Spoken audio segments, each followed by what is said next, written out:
bàbá wa mufti àgbà gbàlejò bàbá wa olúwo tilẹ̀ wò ní mọ́sálásí wọn lónìí ní mọ́sálásí tí wọ́n ti ń kírun jímọ̀.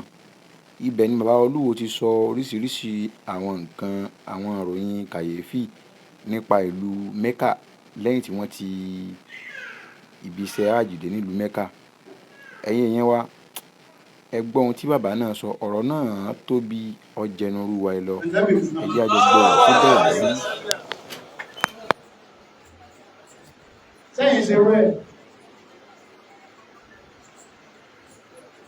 ká ló ti ẹ̀mọ́ tí wà Mẹ́kà kéèyàn fẹ́ sọ kí ló dé tí Mẹ́kà tó jẹ́ orí Mẹ́kà lórí gbogbo ayé lọ́wọ́lọ́wọ́ báyìí.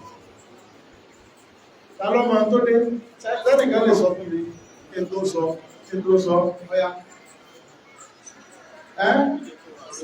mí bọ́ gbogbo wọn ọ̀sẹ̀ bọ́ wọ́n wà bẹ́ẹ̀ wọn lúmínà wà tí wọ́n ṣẹbọ. Wọ́n tí wọ́n bẹ́ sọ fún yín tó wà Mẹ́kà tí ò sí gbogbo ìlú àgbáyé ibìkan tó mọ́ láyé ìlú ìtọ́ mọ́ tí ò wówó ọtí pẹ̀tọ̀ tí pẹ̀ wọn ò wówó ilé ọmọ sàn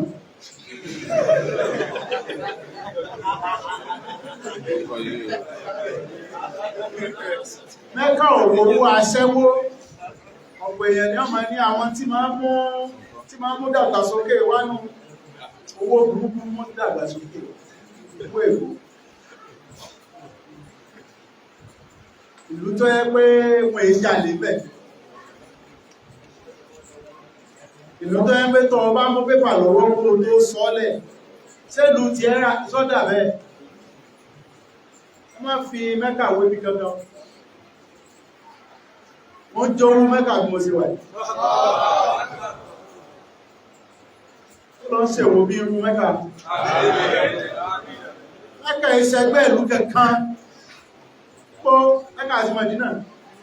Pọ́ ta ní sọ ṣe bí cleanliness is next to killing. Ìyẹn ní pé ibi tó bá mọ́ ló súnmọ́ lọ. Ó bá ti rí ibi tó bá mọ́ bí Ọlọ́run wà. Níbo wá lọ mọ́ ní gbogbo ilé ayé? Níbo ló mọ́ gbogbo ilé ayé? Sọ bóyá wọn mọ́ tọ́ sílẹ̀gbẹ̀ẹ́ rẹ̀.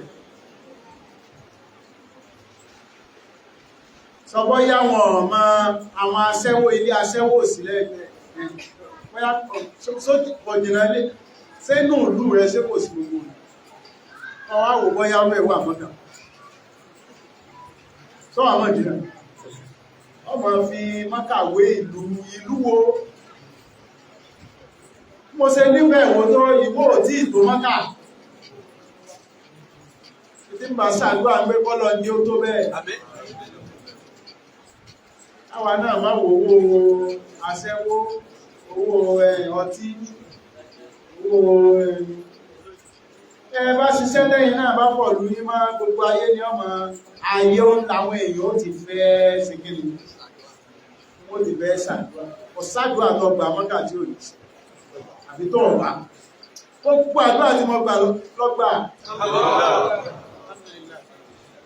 sí ibi kèéṣọ́ Ọlọ́run Lárúbáwá lẹ́láńsẹ̀ bẹ̀ ọba léwẹ̀ kèéṣe Lárúbáwá ló fi fọ́lọ̀ Yorùbá lọ